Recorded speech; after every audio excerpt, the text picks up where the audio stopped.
السلام علیکم۔ 100 سال پہلے ایک سنسنی خیز ناول جس کی قسط نمبر 26 میں آپ کے ساتھ آج شیئر کروں گی۔ تو آئیے کہانی کا اسٹارٹ لیتے ہیں۔ اندر آ جاؤ اور دروازہ بند کر دو۔ جی بہتر، اور ادھر آ جائیے۔ سفورہ مسری پر جا بیٹھی۔ البیلے دولہا نے مشکل تمام دروازہ اندر سے بند کیا۔ بدن تھر تھر کانپ رہا تھا۔ سفورہ نے انہیں دیکھتے ہوئے کہا، آپ یہاں کس لیے آئی ہیں؟ اور یہ سر پہ سیرا کیوں باندھا ہوا ہے؟ کیا مجھ سے شادی کا ارادہ ہے؟ خدا جھوٹے سے بھی کوئی بری نیت دل میں میرے نہیں ہے۔ پھر میرا بھوت اتارنے آئے ہیں؟ جی ہاں، آپ کے والد نے پیسے دیے تھے۔ یہ سہرا کیوں باندھ رکھا ہے آپ نے؟ البیلے دولہا ہے ہمارا نام، سہرا باندھے رہتے ہیں ہم۔ ٹھیک ہے، آپ کے حکم پر میں اس لڑکی کے سر سے جانے کے لیے تیار ہوں۔ لڑکی؟ ہاں، جس کا نام سفورہ ہے۔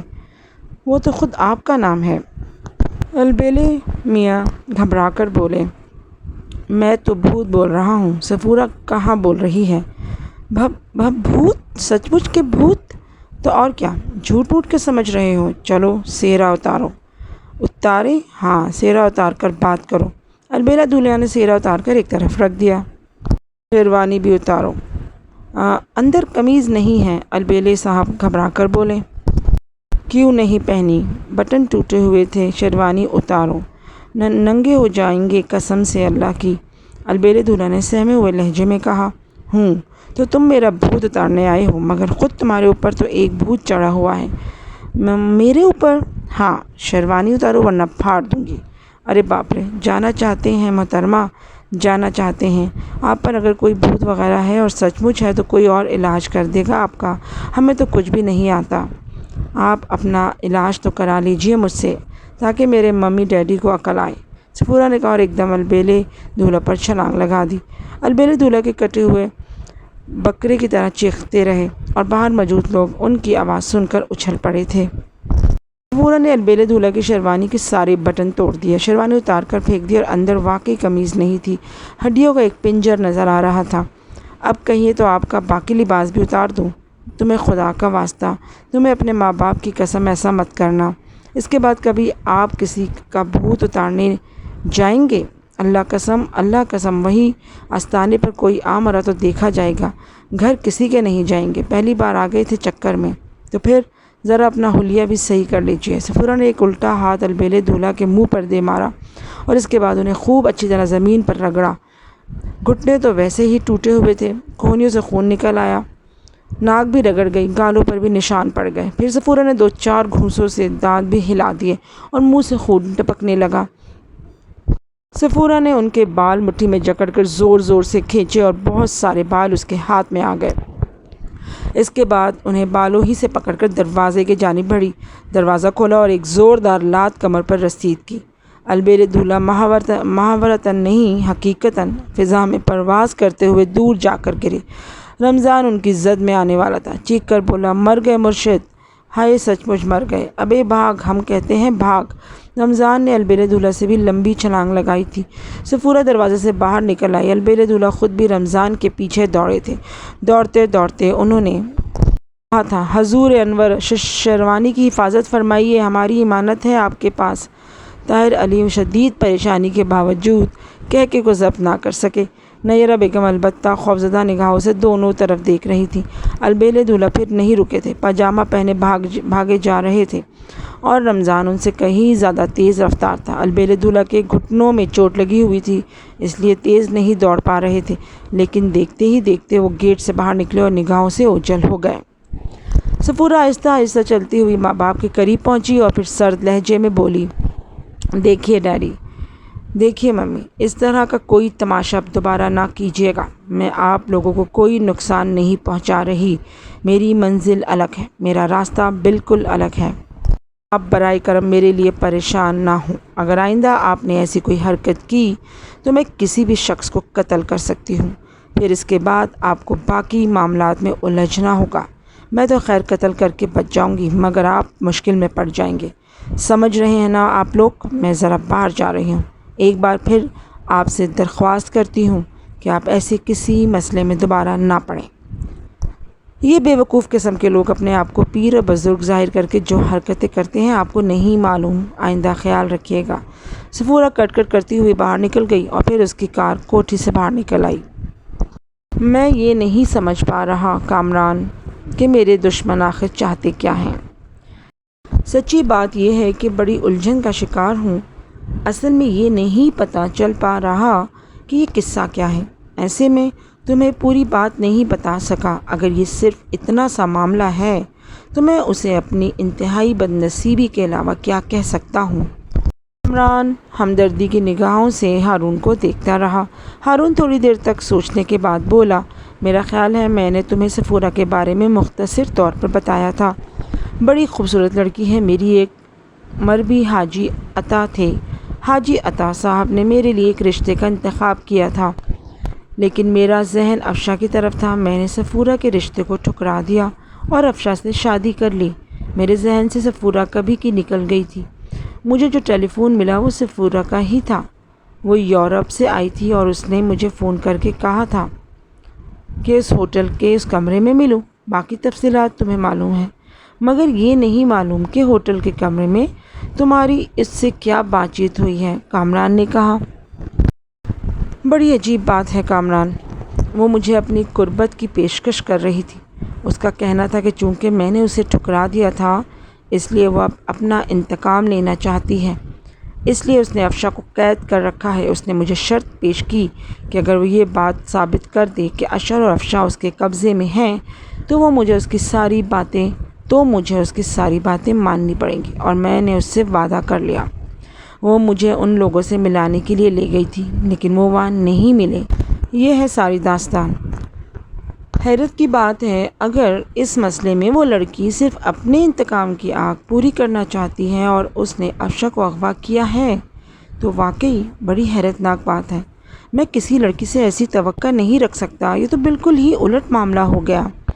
وہ یورپ سے واپس آئی ہے نا؟ کامران نے سوال کیا۔ ہارون بولا، ہاں بتایا تو ہے تمہیں تو یہ کوئی الٹ معاملہ نہیں ہے، کیونکہ یورپ بری طرح الٹ چکا ہے اور وہاں یہ سب کچھ ہو رہا ہے۔ افشا وہاں بھی نہیں ملی۔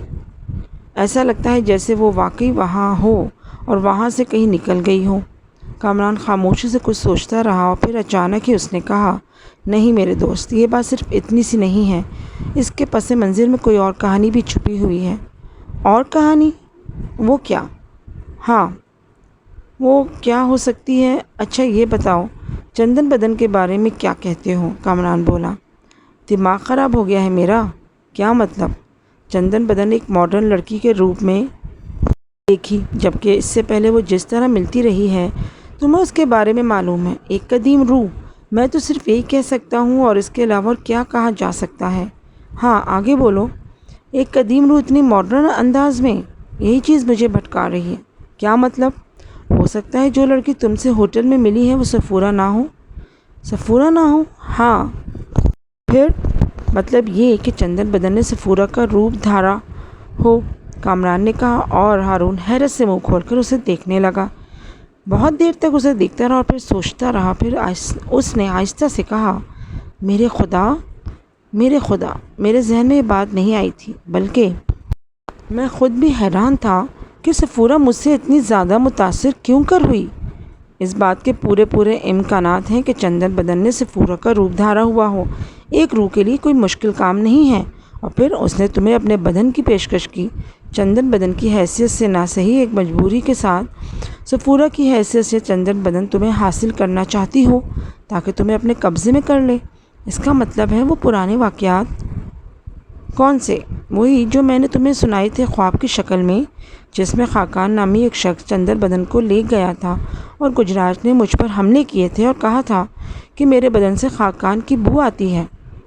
دیکھو یہ سارے معاملات ہماری سمجھ سے باہر ہیں۔ حیرت کی بات ہے کہ اس علاقے میں آنے کے بعد جہاں ہم نے کھدائی کی اور سروے کا کام کیا، ہم عجیب و غریب مصیبتوں میں تب سے گرفتار ہو گئے ہیں۔ لیکن اب تو وہاں سے نکلنے کے بعد بھی ان مصیبتوں نے ہمارا پیچھا نہیں چھوڑا۔ امتحان ہوتا ہے، امتحان۔ اگر چندن بدن کوئی ناپاک روح ہے تو ہمیں اس کا مقابلہ کرنا ہوگا، کامران نے بولا۔ میری سمجھ میں نہیں آتا کہ میں کیا کروں۔ مجھے میری بیوی اور بیٹا مل جائے تو میں سب کچھ چھوڑ کر یہاں سے دور نکل جاؤں۔ میری تو زندگی داؤ پر لگ گئی ہے۔ انشاءاللہ تعالی بھابھی تمہیں زندہ اور سلامت ملیں گی ہارون، لیکن ہمت کا دامن ہاتھ سے نہیں چھوڑنا ہے۔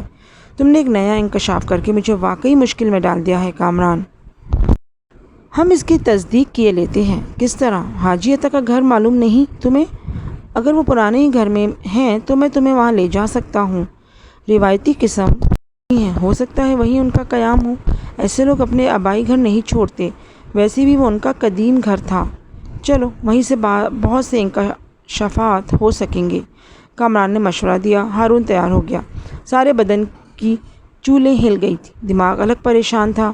جس قدر وحشت کے عالم میں زندگی گزر رہی تھی، ہارون کا دل ہی جانتا تھا۔ اپنے دوست کامران کے بارے میں اس کے خیالات ہمیشہ سے اچھے تھے۔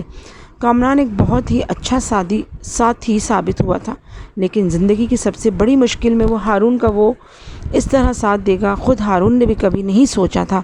کامران بالکل اس طرح اس کے ساتھ لگا تھا جیسے یہ اس کا بالکل ذاتی مسئلہ ہو۔ ہارون اس کا بے حد شکر گزار تھا، لیکن الفاظ میں اس کا اظہار کر کے وہ کامران کی توہین نہیں کرنا چاہتا تھا۔ بہرحال حاجی عطا کا گھر یاد کرنے میں ذرا دقت پیش آئی تھی، کیونکہ بات تھی بڑی پرانی، لیکن وہ حاجی عطا کی حویلی پہنچ ہی گئے۔ پرانے طرز کی حویلی میں کوئی تبدیلی رونما نہیں ہوئی تھی۔ ایک ملازمہ ٹائپ کی عورت نے دروازہ کھولا۔ جی صاحب، کس سے ملنا ہے؟ یہاں حاجی عطا صاحب رہتے ہیں؟ رہتے ہیں، وہ تو بہت پرانی بات ہے صاحب، اب تو ان کا نام و نشان نہیں ہے۔ کیا؟ جی ہاں، کئی سال پہلے مر گئے وہ۔ اوہ، یہ تو بہت دکھ کی بات ہے۔ ان کا کوئی بیٹا وغیرہ؟ صاحبزادی حمیرہ موجود ہیں، آپ ان سے مل لیجئے، عورت نے کہا۔ انہیں بتا دیجئے کہ حاجی عطا صاحب کے بہت پرانے رشتہ دار ان کے پاس آئے ہیں۔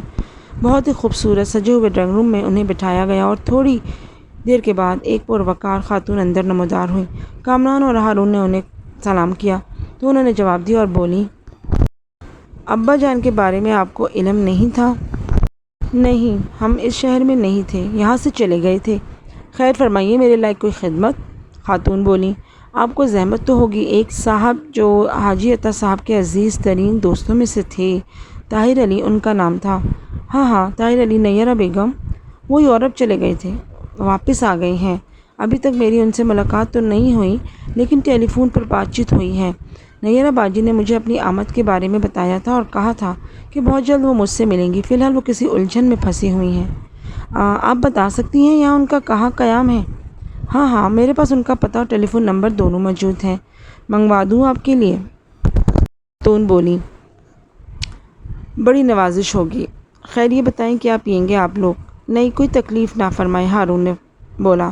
حمیرہ بیگم نے ملازمہ کو آواز دی اور کہا، سندل کا شربت لے آؤ اور اس کے ساتھ ہی ظفر سے کہو کہ میرا انڈیکس دے دے۔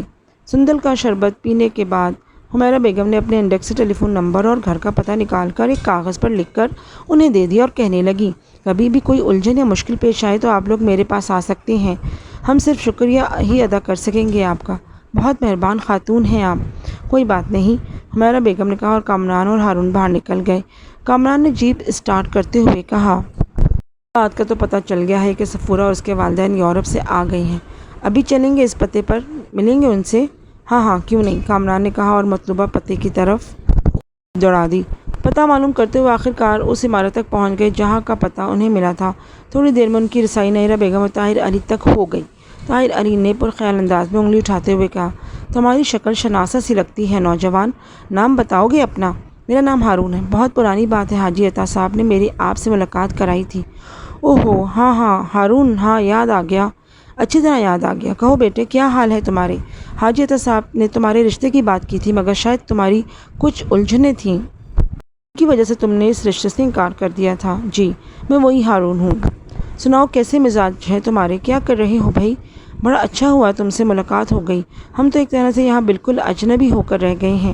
انسان کو اتنے عرصے کے لیے اپنے ملک کبھی نہیں چھوڑنے چاہیے، کیونکہ بہرحال کوئی کہیں بھی چلا جائے، وطن سے اس کا رشتہ کبھی نہیں ٹوٹتا۔ وہ اگر اپنے آپ کو وطن سے اجنبی کرے تو اس کی بد نصیبی ہے، ایسا ہونا نہیں چاہیے۔ حاجی عطا صاحب سے بھی ملاقات نہیں ہوئی۔ اصل میں بیٹا، ہم یہاں آنے کے بعد ایک بڑی مشکل اور الجھن کا شکار ہو گئے ہیں۔ طاہر علی نے نہایت سادگی سے اپنے بارے میں بتایا۔ اور ہارون کامران کی صورت دیکھ رہا تھا۔ پھر ہارون نے کہا، آپ میرے بزرگ ہیں، میں ایک الجھن کا شکار ہو کر آپ کے پاس آیا ہوں۔ واہ، یعنی ایک الجھا ہوا انسان دوسرے الجھے ہوئے انسان کے پاس آیا ہے۔ چلو بھائی، کوئی بات نہیں ہے، اللہ تمہاری الجھن بھی دور کر دے اور ہماری بھی۔ چلو ایسا کرو، الجھنوں کا تبادلہ کر لیتے ہیں، پہلے تم اپنی الجھن بتا دو، پھر ہم اپنی بتا دیں گے۔ بتاؤ بیٹا۔ مذاق اپنی جگہ، حالانکہ اس وقت مذاق کرنے کو دل نہیں چاہتا، لیکن نہ جانے کیوں تمہیں دیکھ کر ایک احساس دل میں جاگا ہے کہ ہو سکتا ہے کہ تم ہمارے درد کا درد ماں بن جاؤ۔ طاہر علی بولے، خدا کرے ایسا ہی ہو، میں آپ کی صاحبزادی صفورہ کے بارے میں معلومات حاصل کرنا چاہتا ہوں، ہارون بولا۔ طاہر علی اور نیرہ بیگم پوری طرح چونک پڑے تھے۔ طاہر علی نے غور سے ہارون کی طرف دیکھتے ہوئے کہا، کس طرح کی معلومات؟ دیکھیے، آپ کی جگہ کوئی بھی ہوگا تو وہ میری باتوں پر سخت ناراض ہو جائے گا، اس بات کا مجھے بھرپور احساس ہے، لیکن انتہائی شرمندگی اور معذرت کے ساتھ آپ سے کہنا چاہتا ہوں کہ میں شدید مشکل میں گرفتار ہو گیا ہوں۔ کیا آپ مجھے صاحبزادی صفورہ کے بارے میں تھوڑی سی تفصیل بتانا پسند کریں گے؟ کس طرح کی تفصیل؟ کیا وہ بہتر حالت میں ہے؟ کیا وہ اسی طرح زندگی گزار رہی ہیں جس طرح گزارتی تھیں؟ ان کی ذہنی کیفیت بالکل ٹھیک ہے؟ کسی مشکل کا شکار تو نہیں ہے وہ؟ ہارون نے ایک ساتھ کئی سوالات کیے۔ طاہر علی اور نیرہ بیگم پریشان نگاہوں سے ایک دوسرے کو دیکھ رہے تھے۔ طاہر علی کچھ نہ بول سکے، لیکن نیرہ بیگم نے کہا، ہاں ایسی ہی بات ہے بیٹا، تم ہمارے وطن میں ہو، جہاں تک ہمارا حال ہے ہمارے اور تمہارے درمیان کوئی ایسی بات نہیں ہے جو ایک دوسرے کے لیے تکلیف کا باعث بنی ہو۔ ایسی صورت میں بیٹا ہم تم سے بالکل جھوٹ نہیں بولیں گے، مگر تم بھی ہمیں بتاؤ گے کہ واقعہ کیا ہوا ہے یا کیا بات ہے، تم کیوں اس کے بارے میں پوچھ رہے ہو؟ تم چاہو تو ہم تمہیں بتا سکتے ہیں۔ نیرہ بیگم نے طاہر علی کی طرف دیکھا اور طاہر علی نے تائیدی انداز میں گردن ہلا دی۔ ہاں، اس طرح بے بسی اور تنہائی کا شکار ہو کر ظاہر ہے ہم کچھ بھی نہیں کر سکتے، کسی نہ کسی کو تو اپنا ساتھی بنانا ہوگا، اور پھر واقعات اس طرح کے ہیں کہ ہم پولیس وغیرہ سے بھی کوئی مدد نہیں لے سکتے۔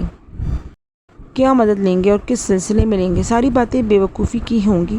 بات کیا ہے آپ برائے کرم مجھے بتائیے، ہو سکتا ہے کہ میں آپ کی مدد کر سکوں۔ ہارون بولا، بیٹے لندن میں صفورہ وہاں کے آزاد ماحول میں ڈوب گئی تھی اور ہم لوگ بہت بڑے نقصان سے دوچار ہو گئے تھے۔ وہاں ایک ایسا ناپاک شخص جس کا تعلق ہمارے مذہب سے نہیں تھا، ایک ادارہ یا آشرم کھولے بیٹھا ہوا تھا جہاں وہ کالا جادو سکھاتا تھا۔ اس کا نام ٹنٹن گوپال تھا۔ ٹنٹن گوپال کالے جادو کا ماہر تھا۔ وہاں لندن میں اس نے مقامی اور غیر مقامی لوگوں کو بڑی تعداد میں اپنا شاگرد بنا رکھا تھا اور انہیں ناپاک علوم سکھاتا تھا۔ نہ جانے کس طرح ہماری صفورہ بھی اس تک پہنچ گئی اور اس کی شاگردی اختیار کر لی۔ ہم پر اس وقت انکشاف ہوا جب پانی سر سے اونچا ہو گیا تھا۔ صفورہ جادو کی غلاظت میں پھنس چکی تھی۔ جب ہمیں علم ہوا تو ہمارے ہاتھ پاؤں پھول گئے اور ہم نے یہی مناسب سمجھا کہ اسے دھوکے سے یہاں بھیج دیا جائے، تو ہم نے ایسا ہی کیا۔ ہم اسے لے کر یہاں آ گئے اور پھر میں نے لندن وغیرہ کا سارا کاروبار بند کر دیا۔ اب وہ یہی ہے، انتہائی سرکش اور خوفناک ہو چکی ہے، تھوڑی بہت علم بھی آتے ہیں اسے۔ سمجھو بیٹا وہ ہمارے ہاتھ سے نکل گئی ہے۔ کاش کوئی ہماری مدد کر سکے۔ ہماری ایک ہی بیٹی ہے، میں نے تمہیں ساری تفصیل بتا دی، اب تم یہ بتاؤ کہ تم اس کے بارے میں کیوں معلوم کر رہے ہو؟ ہارون نے ایک بار پھر کامران کی طرف دیکھا تو کامران بولا، ہارون اس وقت صاف گوئی اور سچائی ہی دونوں کی مددگار ثابت ہو سکتی ہے۔ اگر تم اخلاق کے لبادے میں لپٹ گئے تو معاملات خراب ہو جائیں گے۔ جو کچھ ہے صاف گوئی کے ساتھ بتا دو۔ کوئی خاص بات ہوئی ہے کیا بیٹا؟ بتاؤ کیا بات ہے؟ طاہر علی نے نرمی اور شفقت سے کہا، جناب اس وقت جب صفورہ کے سلسلے میں آپ کی مجھ سے بات چیت ہوئی تھی تو میں ایک لڑکی سے زندگی کے عہد و پیما کر چکا تھا اور میں نے اس سے شادی کا وعدہ کر لیا تھا، جس کی وجہ سے میں نے صفورہ سے شادی سے معذرت کی۔ صفورہ صاحبہ سے میرے کسی قسم کے مراسم تھے نہ تعلقات، نہ ہی بہت زیادہ شناسائی۔ ایک ہی بار میں نے انہیں دیکھا تھا۔ میرے ذہن میں کے گوشے میں یہ وہم بھی نہیں تھا کہ انہیں میرا انکار اپنی توہین لگے گا۔ بہرحال افشاں سے میری شادی ہو گئی۔ میرا ایک 7 سال کا بیٹا ہے۔ ہم لوگ پرسکون زندگی گزار رہے تھے اور ہماری زندگی میں کوئی مشکل نہیں تھی۔ میں سول انجینئر کی حیثیت سے اپنے گھر سے باہر گیا ہوا تھا۔ پھر میں واپس آیا تو میری ملازمہ نے مجھے بتایا کہ خاتون میری بیوی اور بیٹے کو اپنے ساتھ لے گئی ہیں۔ بہرحال میں نے پولیس میں رپورٹ درج کروا دی ہے اور خود اپنے دوست کے ساتھ اپنی بیوی کو تلاش کرتا پھر رہا تھا کہ مجھے ایک ٹیلی فون موصول ہوا جس میں ایک خاتون نے مجھ سے ایک ہوٹل میں ملاقات کی خواہش ظاہر کی۔ جب میں ہوٹل میں ان سے ملاقات کے لیے پہنچا تو وہ صفورہ بیگم تھی۔ صفورہ نے مجھے بتایا کہ میں نے ان سے شادی سے انکار کر کے ان کی توہین کی تھی، اس لیے انہوں نے میرے بیٹے اور بیوی کو اغوا کر لیا ہے۔ اغوا؟ نیرا بیگم اور طاہر علی کے منہ سے خوفزدہ لہجے میں نکلا۔ جی، وہی خاتون تھی جو انہیں اپنے ساتھ لے گئی تھی۔ انہوں نے اعتراف کیا کہ افشاں اور اشر ان کے قبضے میں ہیں اور پھر میں معافی چاہتا ہوں آپ سے۔ انہوں نے مجھ سے ایک ایسا مطالبہ کیا جو کوئی بھی مشرقی دوشیزہ کسی نوجوان سے اپنی زبان سے نہیں کر سکتی۔ بالکل الٹا معاملہ تھا۔ بدباطن لوگ معصوم لڑکیوں کو ورغلا کر یا ان کے ساتھ وحشیانہ سلوک کر لیتے ہیں۔ صفورہ صاحبہ نے مجھ سے اس کی فرمائش کی۔ میں ایک شریف آدمی ہوں جناب۔ یہ کہتے ہوئے مجھے کوئی الجھن نہیں ہو رہی۔ انہوں نے مجھ سے یہ فرمائش کی تو میں حیران رہ گیا۔ انہوں نے مجھے بتایا کہ میری بیوی اور بچہ ان کے قبضے میں ہیں۔ میں چونکہ اپنی بیوی اور بچے کے لیے سخت پریشان ہوں، ان کی بے انتہا فرمائش پر میں نے ان سے وعدہ کیا کہ اگر وہ میری بیوی اور بیٹا میرے حوالے کر دیتی ہیں تو میں ان کی ہر شرط پوری کروں گا۔ ہارون نے جھجکتے ہوئے کہا۔ طاہر علی کی گردن شرم سے جھک گئی تھی۔